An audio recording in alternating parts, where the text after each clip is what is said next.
just woken up from a nightmare, or it's time for your favorite late-night TV show. I'm Sal Filosa. For tonight's show, we pre-recorded some library employees reading mean tweets about libraries. We also have a special guest, library employee Sue Siegel, here to address those mean tweets. Let's bring her out. Welcome, Sue. Hey, so great to be here. Thanks for having me. It's great to have you. All right, let's get right into it. Excellent. Let's watch our first mean tweet. Totally got shushed by an evil-eyed librarian today. Librarians are evil. Hashtag shh.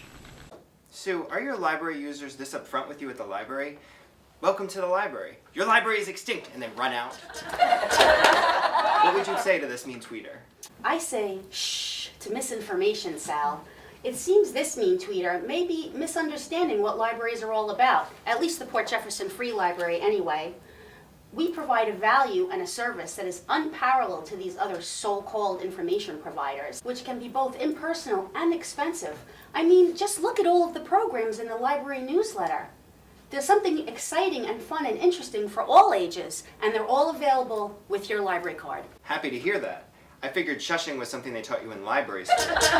Let's take a look at another tweet. Why do we even have libraries and librarians when we have Google? Hashtag extinct like the dinos. So, how do you respond to this tweet about the internet? That must be a huge barrier for libraries. Can the internet give you 1,000 answers to your question? Yes, but a librarian will give you one answer, the correct one. Some powerful stuff. Let's move on to the next tweet. I've traveled to 37 countries and didn't find it as confusing as the travel section. Hashtag where in the world? Ouch. How would you respond to that tweet? Well, Sal, I would say maybe they should travel on over to the reference desk and get some help. Maybe you should be sitting at this desk. But seriously, the librarians focus on sections of the collection that people want to look at. For example, they recently reorganized the travel section so it would be shelved away from the traditional Dewey Decimal System and be grouped by continent, country, and state. This made the browsing experience as carefree and relaxing as the vacation the patron was researching.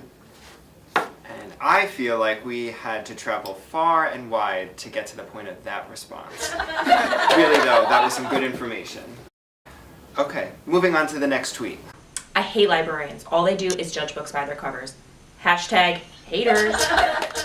Now tell me, Sue, do librarians really judge books by their covers? Our librarians may admire book covers, but they never judge books by their covers. But we do judge people by their tweets. But while we're on the subject of books, Sal, libraries are so much more than just books. Our librarians are always coming up with fresh ideas, including circulating launch pads, checking out puzzles, binge movie boxes, Kindles, and that's just a few. Who knew? And now for a look at our final tweet. Bookstores are going to put libraries out of business. I can't even find anything in the Dewey Decimal System.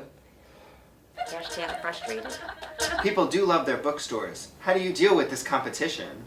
Well, Sal, many times in the past, retailers have said, we're going to put libraries out of business. But we're still here, and they're not. How's that going for them? Mic drop! Whoa, dial it down. That's expensive equipment. Oh, I'm sorry, Sal. I just get so excited about libraries. But seriously, all of those businesses require your credit card. The library can help you access the same things for free. Well, that's all the time we have for today. Thanks so much, Sue. I'm going to go head to my local library and get a library card.